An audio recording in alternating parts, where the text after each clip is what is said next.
membahas tentang mitos-mitos dan fakta yang ada di masyarakat tentang kesehatan reproduksi.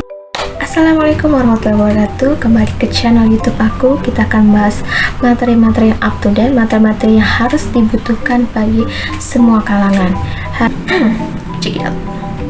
Sekarang kita akan bahas tentang mitos-mitos dan fakta yang berkembang di masyarakat tentang kesehatan reproduksi ya. Ingat ya, mitos-mitos yang belum tentu benar dan fakta yang sudah dikaji oleh pihak-pihak terkaitnya. Yang pertama, perempuan yang sudah mengalami menstruasi usia lebih dini itu sebab perempuan nakal. Mitos atau fakta ya? Mitos, fakta. Mitos, fakta. Mitos atau fakta. Nah, kalau yang benar adalah mitos ya. Jadi dia tergantung pada usia dini, pada usia SD, sudah usia 12 tahun itu sudah menstruasi itu perempuan nakal. Itu tergantung pada matangnya sistem reproduksi pada anak tersebut. Bisa dari keturunan, bisa dari hormonnya sudah matang. Itu jadi gantung pada ini kamu perempuan nakal ya. Usia segini sudah menstruasi, belum tentu ya, belum tentu. Jadi itu hanya sekadar mitos. Jadi tidak ada hubungannya bahwa perempuan menstruasi lebih dini itu adalah perempuan nakal ya. Jadi di sini harus ada hal bagi remaja, orang tua maupun masyarakat itu harus tahu, semakin cepat sistem reproduksi semakin matang, semakin cepat pula usia menopause ya. Semakin muda usia menstruasi ini, semakin tua usia menopause. Jadi harus diingat-ingat ya. Jadi tergantung pada sistem hormon, tergantung pada kematangan sistem reproduksinya, ya tergantung pada perempuan nakal. Perempuan nakal itu ya tergantung pada dari dalam dirinya, bukan dalam kematangan sistem reproduksinya. Nah, kita bahas yang kedua. Mitos yang kedua yang berkembang di masyarakat yaitu ini nih. Ini adalah salah satunya, kalau misalkan mau nikah pasti perempuan ini perawan masih perawan atau enggak. Ini nih. Misalkan mitosnya nih. Perawan akan berdarah ketika melakukan hubungan seks pertama atau malam pertama. Itu satu fakta. Di sini nih, ini kebanyakan kasus perempuan diceraikan karena dia perawan ini tidak mengeluarkan darah. Nah, di sini patut laki-laki harus tahu ya. Perempuan itu memiliki selaput darah. Selaput darah ini ada yang mudah sobek, ada yang harus dilakukan berulang kali itu baru bisa robek, ada yang pokoknya lebih lama itu baru bisa robek. Nah, dia mudah robek tidak tergantung pada melakukan hubungan pertama. Ingat, bisa terjadi jatuh, misalkan jatuh dari motor atau jatuh ketika kecelakaan atau jatuh dari hal apa bisa robek. Nah, jadi dia tergantung pada perempuan yang nikahnya itu tidak berdarah. Nah, ingat dulu, tanya dulu dengan perempuan yang pernah jatuh atau enggak. Nah, menemukan ini atau enggak. Jadi harus ada komunikasi antara laki-laki dan perempuan. Jadi tidak ada terjadi miskomunikasi ya. Jadi itu hanya mitos ya, mitos. Faktanya adalah selaput darah ini ada yang tadi saya bilang adalah mudah robek, elastis ya. Jadi perempuan tidak mengeluarkan darah pasti ada mengeluarkan. Belum tentu itu perawan atau belum. Jadi harus tahu ya. Ini kebanyakan terjadi. Oke, kita yang ketiga ya. Pasti pernah nonton pornografi kan? Pasti adik guru-guru pasti menyadari ini ada anak yang nyimpan video porno.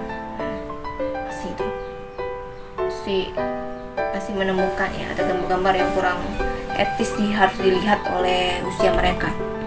masih ada melakukan namanya masturbasi, istilah seksual ya. Jadi harus tahu bisa masturbasi itu adalah onani atau kayak merangsang dirinya, jadi menganggap fantasinya itu benar-benar nyata.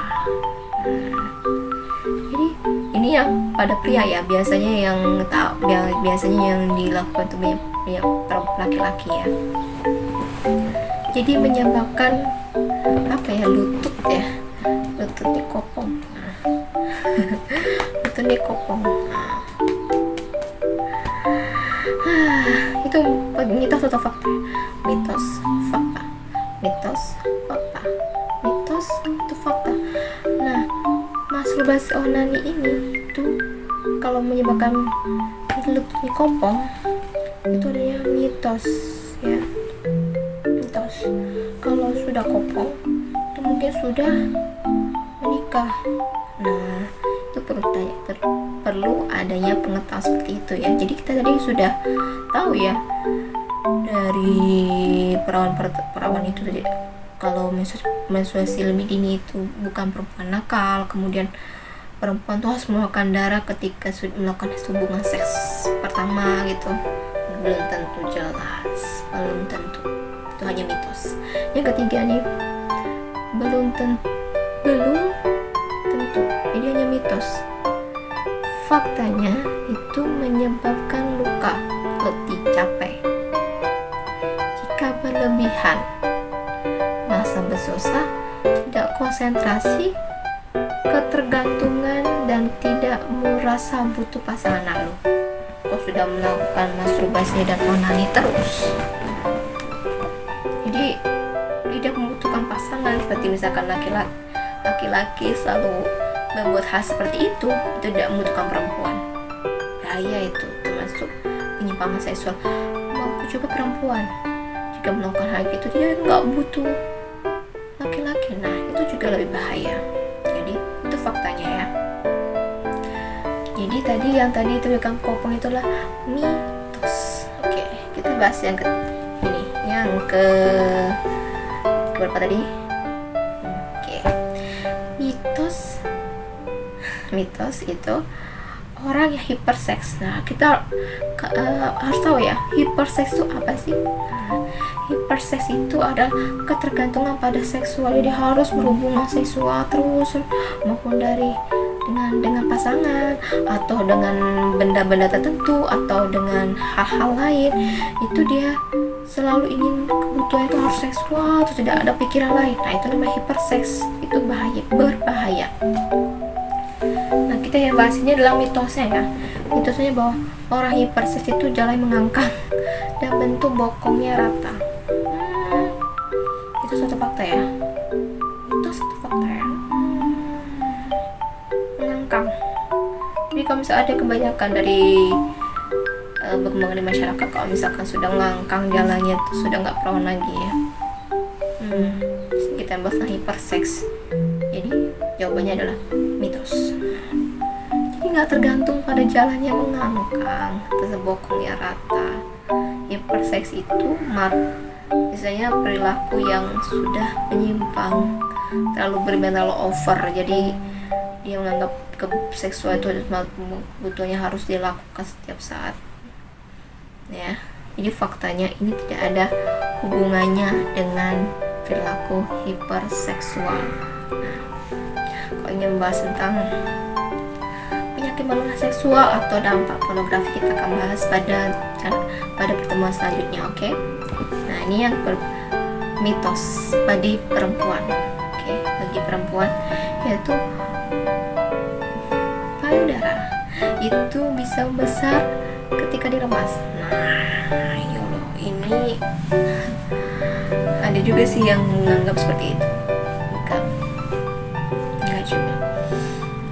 Itu tergantung pada keturunan. Tergantung pada keturunan. Ada yang memiliki payudara kecil, ada yang memiliki payudara besar. Itu tergantung pada keturunan. Tidak tergantung pada meremasnya. Ada juga kalau misalkan sudah menikah, sudah hubungan seks itu akan misalnya melebar atau merekat, tergantung ya. Jadi Jadi itu mitos atau fakta? Payudara akan besar ketika diremas. Itu mitos. Oke. Jadi nggak ketika diremas. Misalkan ketika hidungnya dipencet kayak gini biar mancung. Kalau kamu hidungnya dipencet nih biar mancung, pasti ada bilang begitu kan.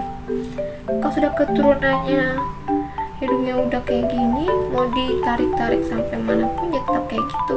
Begitu juga dengan sistem reproduksi pada manusia. Nah, faktanya, sini tadi saya bilang faktanya, besar kecilnya ukuran payudara itu dari keturunan. Jadi meremas hanya memperbesar sementara, bukan memperbesar ya, hanya merangsang sebentar. Nah, jadi bukan karena dia sering melakukan hal itu, bukan. Jadi sementara ya. Jadi tergantung pada keturunan. Nah, ini bagi remaja nih. Ini salah satu mitos yang sering dilakukan, bukan sering diketahui oleh remaja bahwa hubungan seks sekali tidak menyebabkan hamil. Hubungan seks hanya satu kali itu tidak menyebabkan hamil.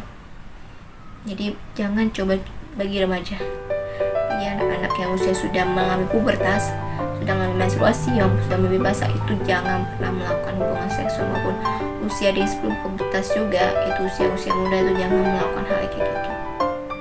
Jangan melakukan seks luar nikah, itu sangat berbahaya, bukan bahaya bagi dia sendiri, bagi masyarakat, bagi masa depan kalian, bagi orang tua ya, itu sangat bahaya. Nggak boleh hubungan seks itu dilakukan ketika sudah menikah, itu yang boleh dengan pasangan masing-masing, bukan dengan pacar, bukan dengan teman kalian yang harus mau sekedar tahu saja, sekedar kalau misalnya tidak melakukan ini tidak gaul.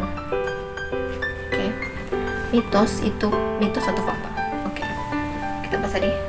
Hubungan seks sekali, hanya satu kali itu tidak menyebabkan hamil. Mitos atau fakta ya? Mitos fakta. Yang sebenarnya adalah mitos. Loh, kok gitu? Ada hubungan seks sekali yang 4 kali baru hamil. Ada hubungan yang cuma hanya 1 kali itu bisa hamil. Itu tergantung pada masa suburnya perempuan. Jadi kalau misalkan hubungan seks dilakukan pada masa subur, setelah menstruasi itu berapa hari kemudian masa subur, itu bisa menyebabkan hamil. Jadi tergantung pada hubungan seks hanya 1 kali, beberapa kali tergantung pada masa subur. Asal jangan coba-coba pada masa remaja ya. Jadi untuk bagi remaja jangan lakukan hal ini. Jangan lakukan. Jadi ingat pada masa depan kalian. Itu saja. Untuk pembahasan tentang bahayanya melakukan seks luar nikah itu kita akan bahas pada pertemuan selanjutnya. Nah di sini nih, kalau misalkan sudah ada yang ngalami hamil luar nikah pula, nah ini harus tahu ya, pasti ngomong harus makan nanas nih biar keguguran, biar janinnya keluar, biar bisa melakukan aborsi. Dan nggak boleh. Mitos atau fakta ya, makan nanas itu menyebabkan keguguran. Keguguran ya, mitos atau fakta ya? Mitos fakta. Yang benar adalah mitos. Nggak ada hubungannya dengan makan nanas itu dengan keguguran ya. Jadi pengaruh dari makan nanas yang berlebihan itu bukan dari di sistem reproduksi yang menyebabkan keguguran, tapi dari lambungnya jadi perih karena asamnya, ya kan? Jadi ada hubungannya dengan alat reproduksi. Jadi kalau menyebabkan keguguran bukan. Oke, gitu. Baiklah, itu tadi video tentang edukasi tentang kesehatan reproduksi. Ya, mohon di like, di subscribe, atau komen jika misalkan ada ide-ide terbaru atau ide-ide materi yang harus kita bahas dalam channel YouTube aku. Pasti nanti ada tentang penyakit pornografi, kemudian ada dari berhubungan dengan pernikahan dini. Jadi kita harus bisa bedakan pernikahan dini dengan pernikahan muda, itu ada perbedaan.